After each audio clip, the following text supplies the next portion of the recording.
This is Invested in Climate with Jason Rissman.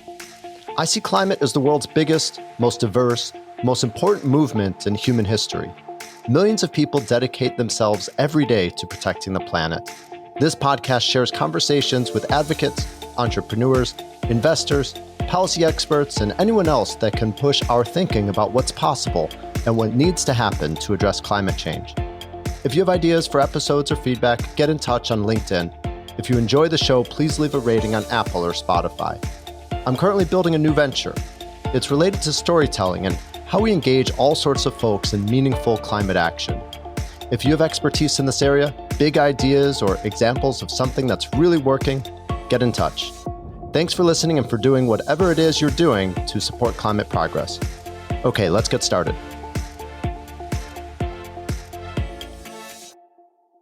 We're already seeing a lot of proof points that this economic transition is occurring. It's our job to keep investing well and to finance those companies that can drive this transition in an efficient way, in a cost-effective way, to help us make the case here that more money should come in and scales should therefore happen faster, and hopefully impact reaches the levels that we needed to in order to achieve a stable climate again.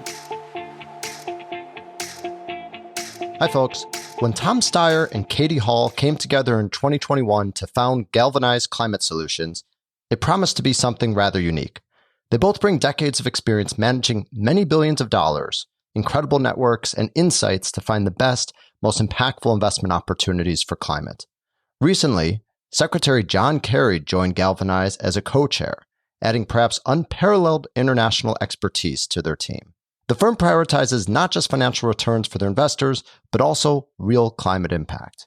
So I was thrilled to sit down with Galvanize Chief Impact Officer Nicole Systrom to learn about how such an all-star team thinks about the impact they create. We spoke about Nicole's background, the 3 different asset classes Galvanize invests in, 3 different levels of impact they consider before and after their investments are made, the impact of the election on their work, and much more. I learned a lot, and I'm certainly glad Galvanize is doing the work they're doing. Enjoy.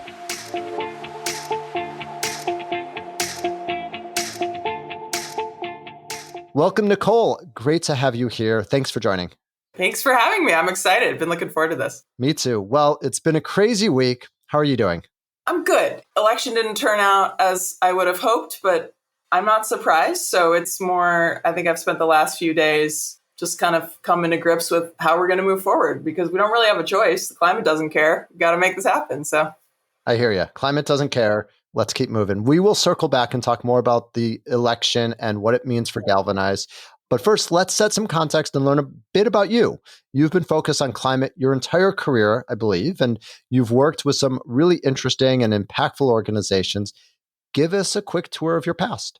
So you're right. I have spent my whole career working on climate, typically really at the nexus of different disciplines, different sectors. I started off working for Pacific Forest Trust, which is a working forest conservation trust, doing both the kind of conservation easement work, but then also part of what made me really attracted to work there was the work they were doing on carbon offset project protocols for working forests, right? So basically, how do we create a system that rewards forest owners for managing their forests sustainably and keeping them standing instead of developing them, right? Through kind of carbon offsets at the time.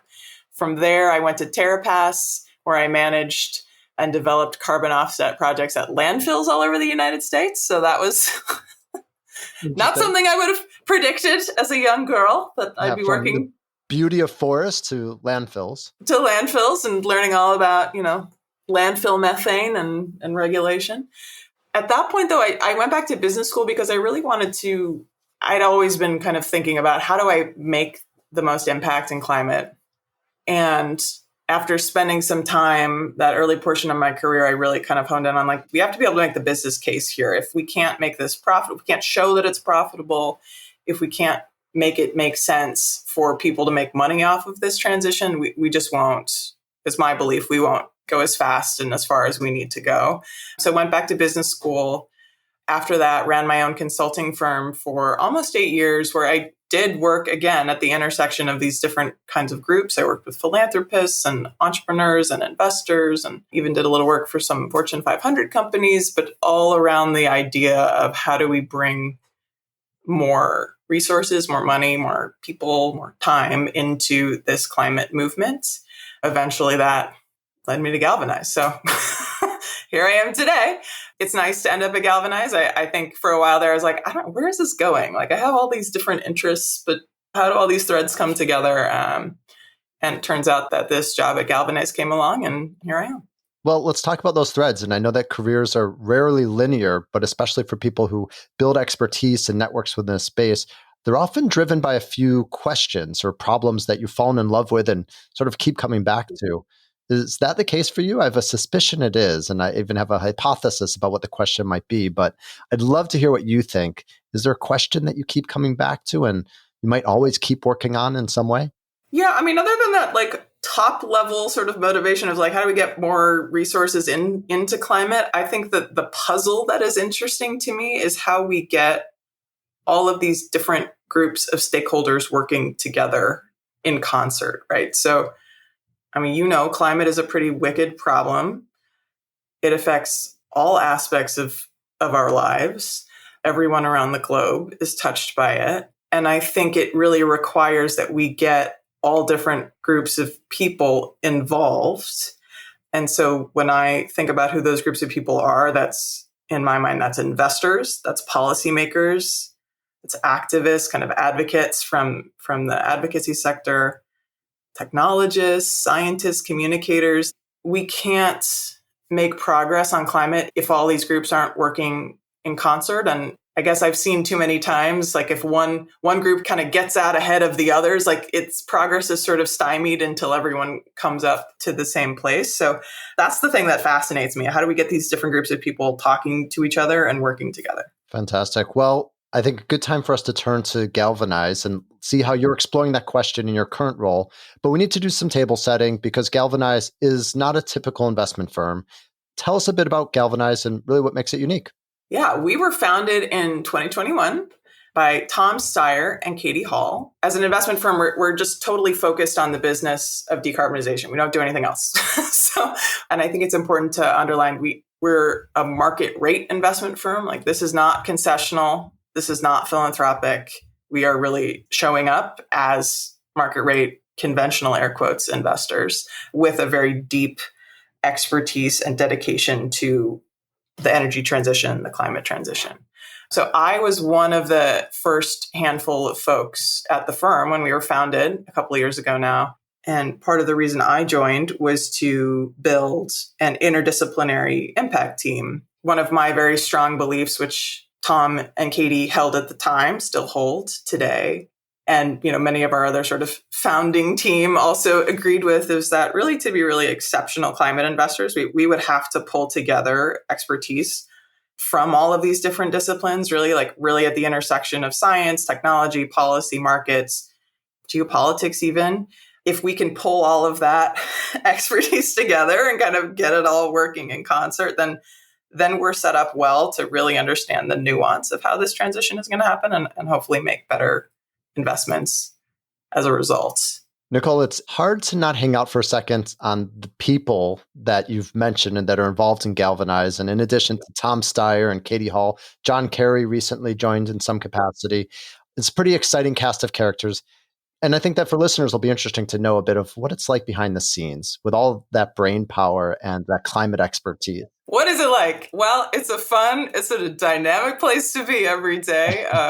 We have lots of lively debate. We have lots of lifting each other up. It's really, but I mean, honestly, in addition to joining Galvanize, because I shared this vision with the founders about building the team that I was allowed to build, one of the main reasons I joined was for the people. The chance to learn from Tom Steyer and Katie Hall and their decades of investment experience in the financial industry, Tom's decades of work on climate and political advocacy, and now Secretary Kerry joining us recently to bring his just vast amount of experience on how to get things done in the real world at all sorts of levels of community and government, but also his particular expertise on climate just makes every day a joy. I mean, I think I would also call out the folks on my team, the impact team. they are the subject matter experts. Like my job is to kind of get out of the way and help them. I want to take barriers down so that they can contribute all that they can. We've got a lot of science and technology expertise on my team, folks who come from RPE and DARPA who are just incredible at their jobs. We have particular impact measurement and management expertise from folks who've been doing that work in their careers for a very long time. We have market development expertise, how to work with corporates. And then there's so much policy knowledge embedded at the firm. That's a huge joy as well, working with those people. And just, I always learn something new. I think the other part that is maybe one of the most fun parts of my job is every time we bring a new investment team onto the platform, we add an asset class, I get to learn all about a new investment industry from these like really professional and climate oriented investors. Our impact team gets to work with those investors, learn all about how investment is done today. And then we get to ask the question together, like, do we have to invest that way? Like, could we do something different? How can our climate impact team hand you, the investors, relevant information at the right point in your investment process so that climate can be more fully embedded, help you make better investment decisions? And that's, I don't know, it's a really wonderful, creative, collaborative place to be. I'm going to take this in a direction I normally don't, and I'm going to have us talk about feelings for a minute. Come with me on this journey, but we're all dealing with different setbacks, the election being one, but not the only. And working for decades on climate and getting to work with people like Secretary John Kerry, Tom Steyer, Katie Hall, people that have been doing it for decades, I think listeners will be curious about how you're balancing the feelings of the moment. You're investors, so clearly you're focused on opportunities, and that requires some level of optimism, but you're also experienced enough to be realists and acknowledge that by many measures, we're not moving fast enough and there are constant setbacks. And so this creates a need for balancing tenacious optimism and sobriety. And it's something that all of us in climate have to manage in different ways. And I've been hearing from folks who, particularly post-election, are struggling with it in some ways. And so I'd be curious to hear how you all talk about it and what you do, and particularly any lessons from folks like John Kerry and Tom Steyer. How do you talk about it? How do you cope? How do you support one another? Look, I mean, it's true the readout from the natural world is not good, right? The effects of climate change are here. Some scientists think they're coming faster than expected. Helene and Milton, right, are just the latest, most dramatic examples of an accelerating climate here in the United States, where folks in communities thousands of miles from the coast, communities which they thought were safe from climate change, relatively speaking, were devastated. And there's unfortunately just more and more evidence of that occurring. What I think we have the benefit of also on the team at Galvanize is, especially with so many people who've been working on this for so long, is the benefit of some perspective, right? Which is that, yes, things are getting worse in the natural world, but we have come very far in this transition already. And we have a lot of evidence that the transition as well, the kind of economic, technological, industrial transition to a net zero society, that is also happening faster than we thought it would, right? So global energy forecasters, they've really significantly, if you look back at the predictions that were made 5 years ago, 10 years ago, 15 years ago about how fast this transition would go, they significantly underestimated growth of solar, wind, batteries. How fast that transition is happening, I feel really hopeful that that has the potential to tip us over into a new normal where these changes accelerate even faster, because fundamentally the technologies are better and cheaper and provide us more resilience, more safety in our homes and communities.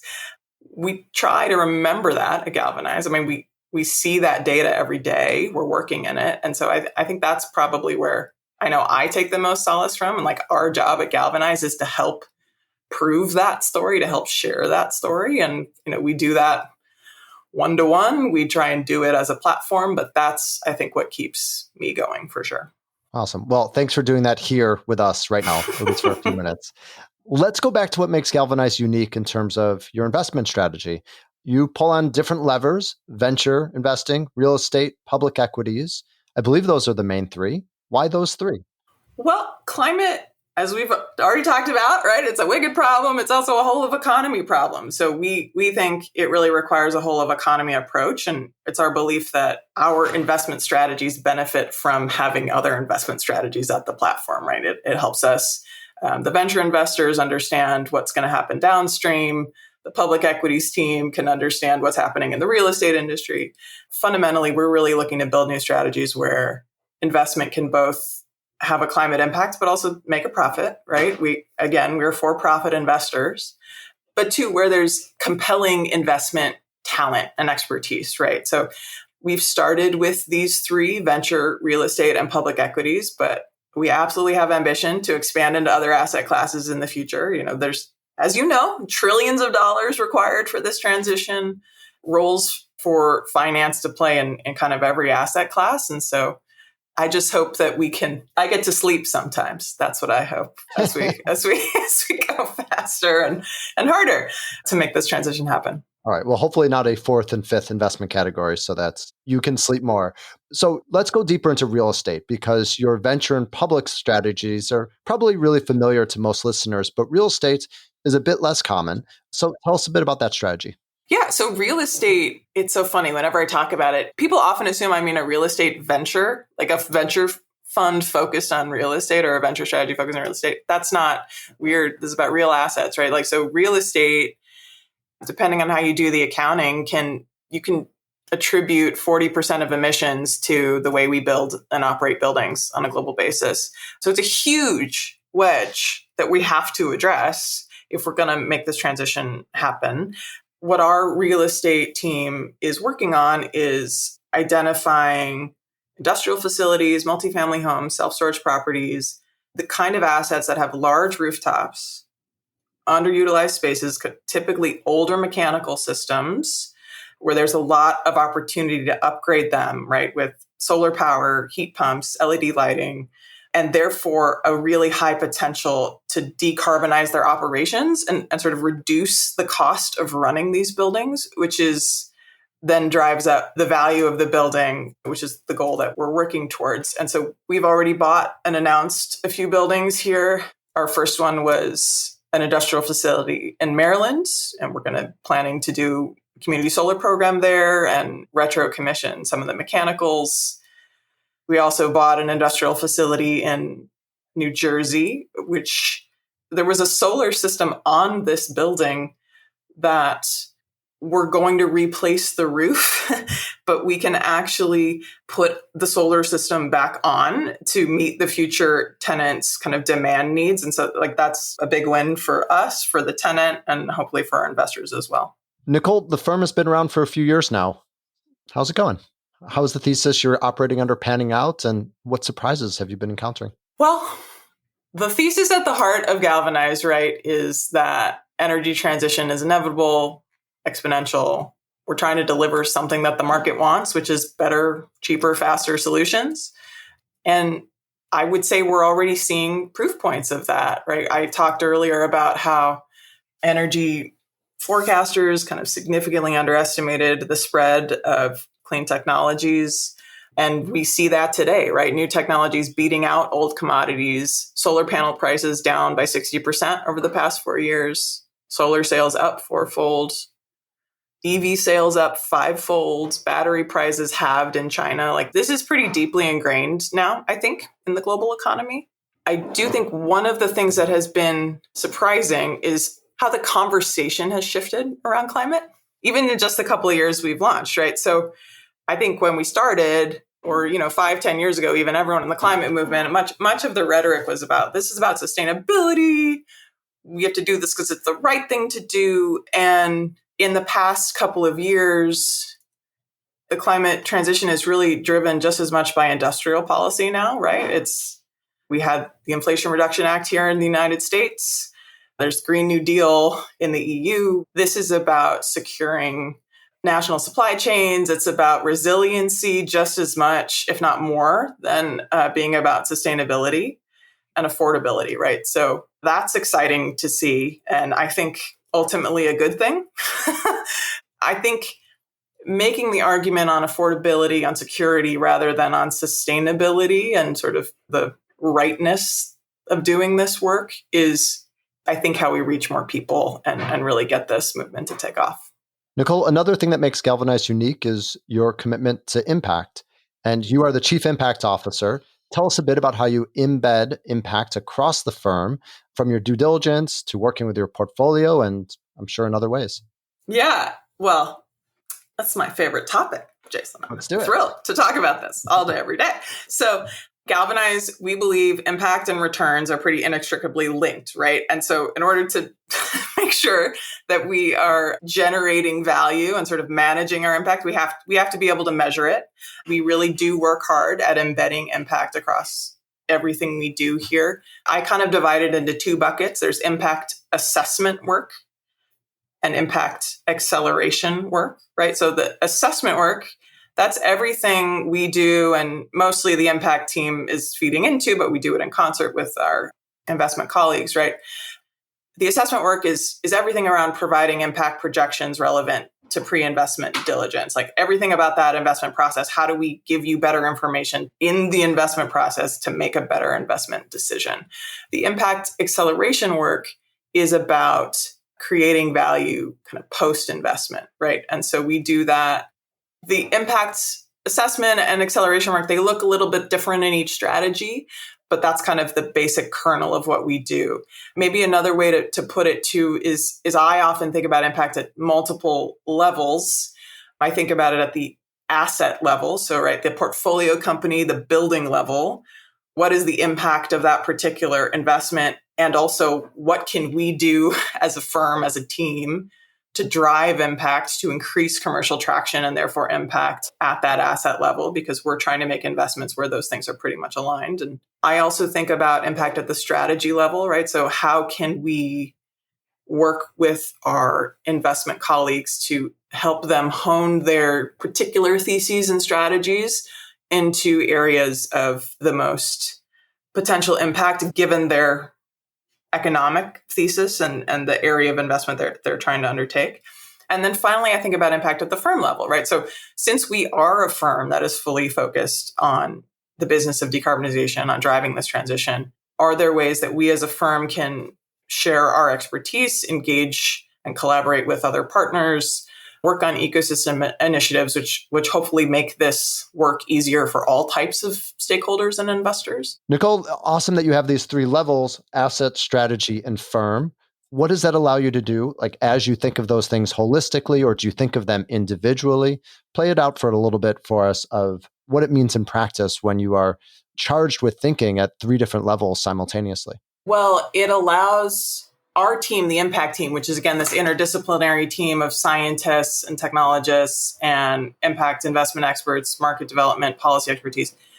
It forces our team to constantly be thinking about how the knowledge we're accruing, what we're learning, how we can apply it at each of those levels, right? And so something we might learn doing firm level work as a part of an ecosystem initiative, a collaborative organization we might be a part of, we can be thinking about it in terms of, well, this specific portfolio company and the venture strategy, like, what would that mean for that company? Is that even practical? So they all sort of speak to each other. It helps us translate this knowledge really across the different asset classes as well in legally appropriate ways. We're not allowed to transfer all knowledge, but, our learnings about the market or kind of the state of technology in general, the dynamics of how things are playing out, it forces us to be thinking multidimensionally all the time. And so hopefully helps all of our investment partners have a better, fuller picture of the environment in which they're trying to make good investments. Let's zoom into those different asset classes, because I know that amongst our listeners are some fellow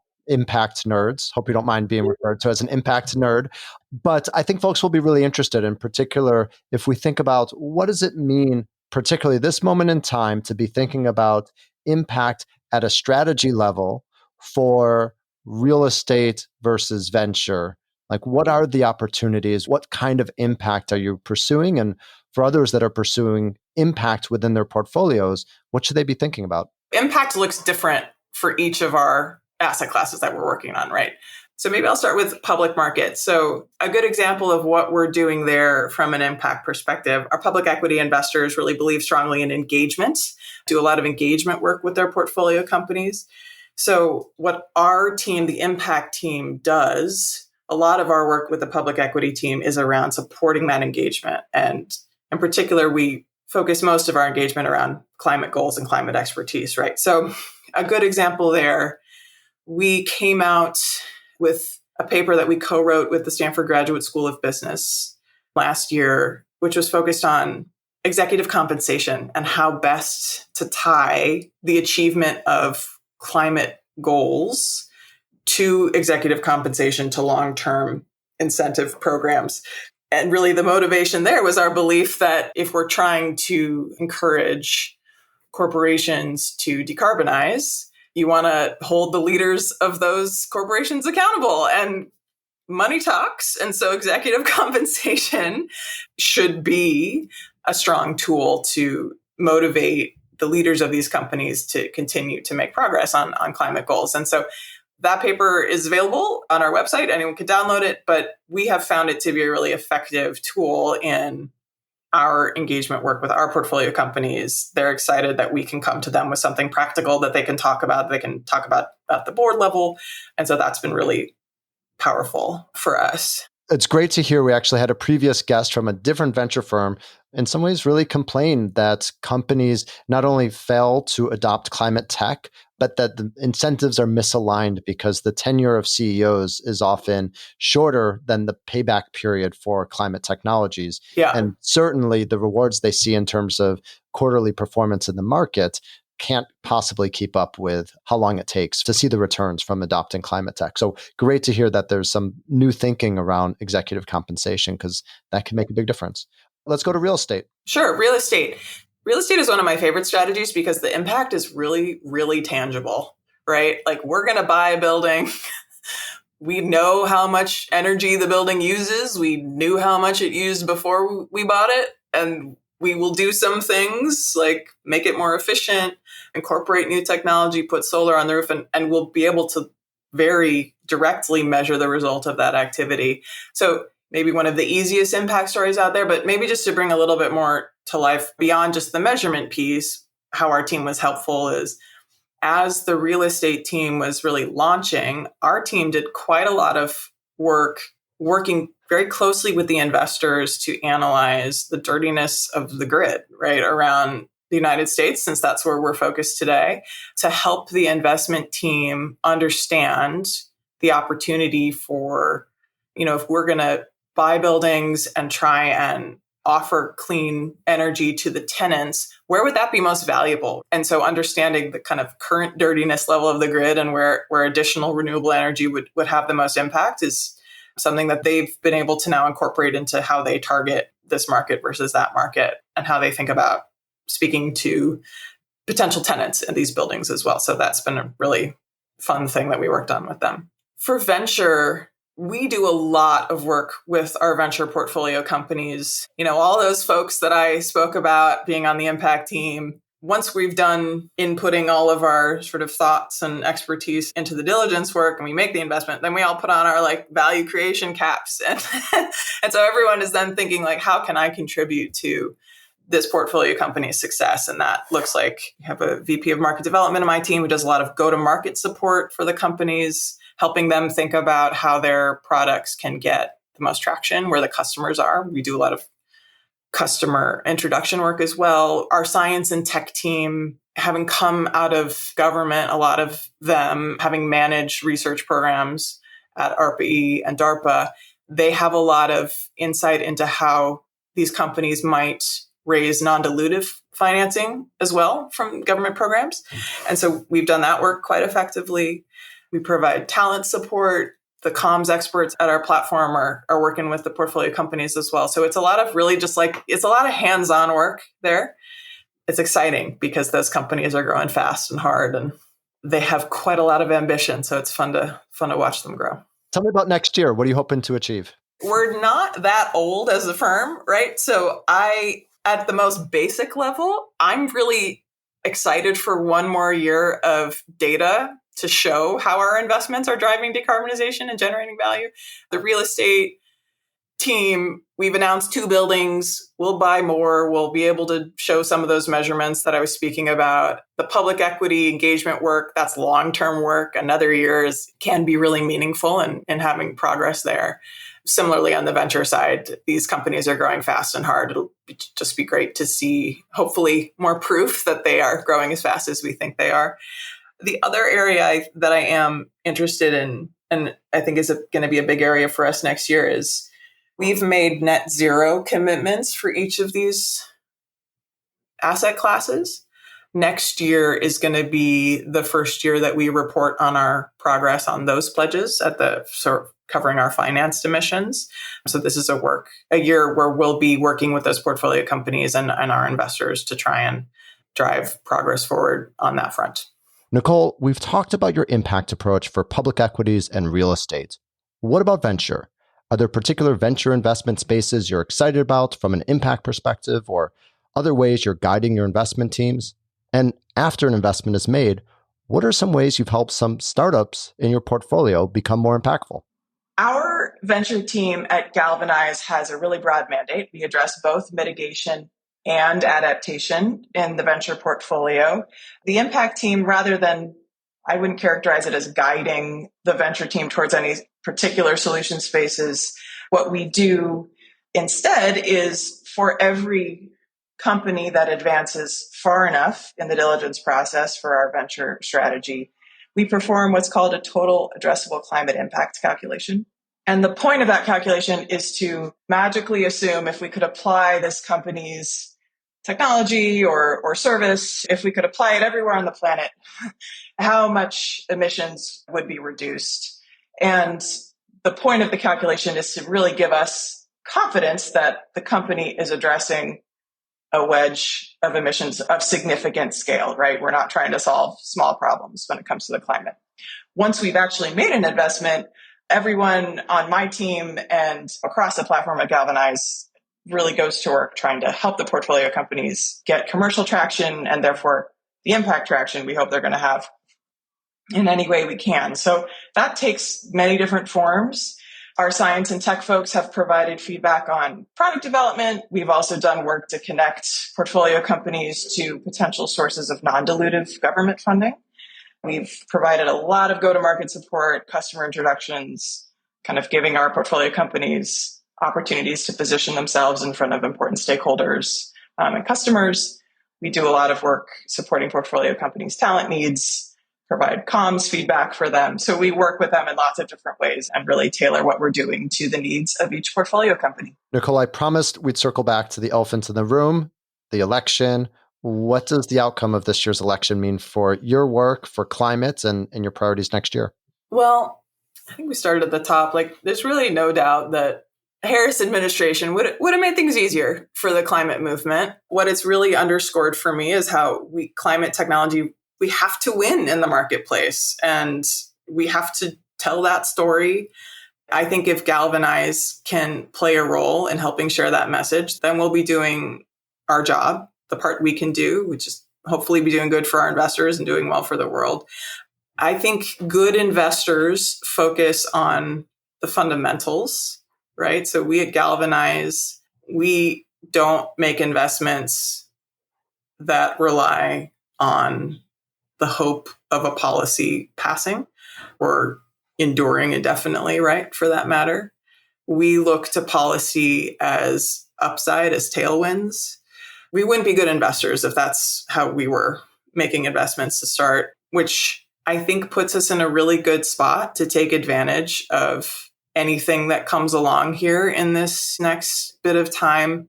I'd just go back to what we've talked about before, right? Which is we're already seeing a lot of proof points that this economic transition is occurring.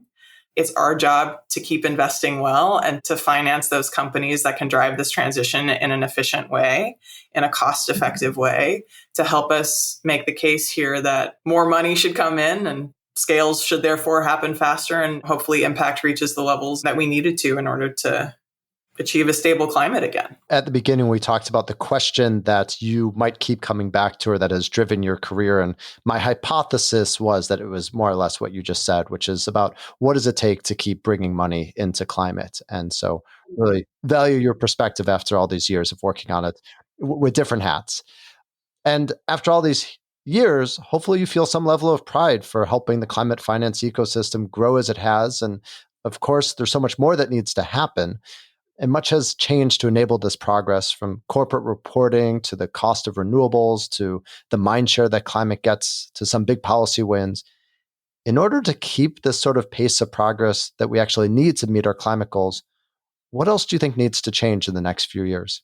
We got to make change happen on all those fronts. The thing that I think am more narrowly focused on is on continuing to increase transparency and our ability to measure and disclose how we're making progress, what we're doing, the impact, not just us as investors, but really it comes down to the impact these companies are having. I think having better, clearer, more streamlined, more consistent information is a really important bedrock for accountability and driving folks to do more and to push harder and to achieve more cost reduction and more profitability. That's what I'm focused on. And our team is focused on as the kind of unique thing that we can contribute to. But all of those things you ticked off, I would love for progress to be made on all of those fronts. Because again, if we think about how can all of these stakeholders work together, everyone's got their part to play, and we've got to get everybody moving more effectively and faster as well. Nicole, let's leave off on just a final reflective note.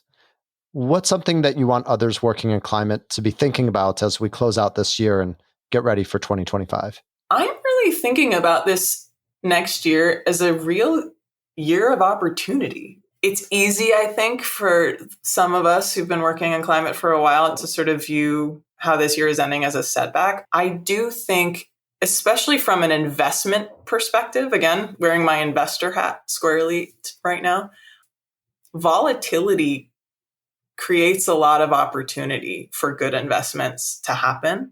We're likely to see volatility here in the next year.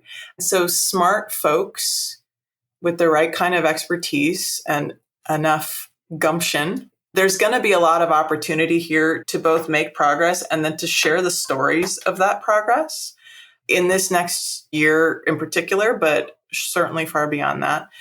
As we get ready for 2025, I hope people are starting to get excited about how we can really exploit this period of time here to show that we can continue to win despite the macro headlines around who's elected or not.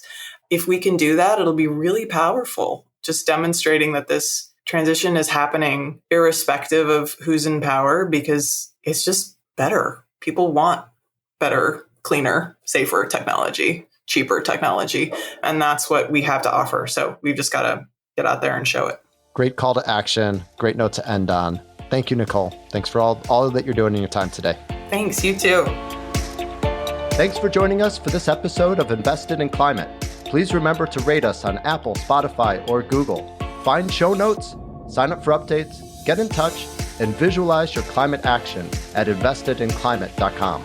This podcast is for informational and entertainment purposes only and does not constitute financial, accounting, or legal advice. Thanks again.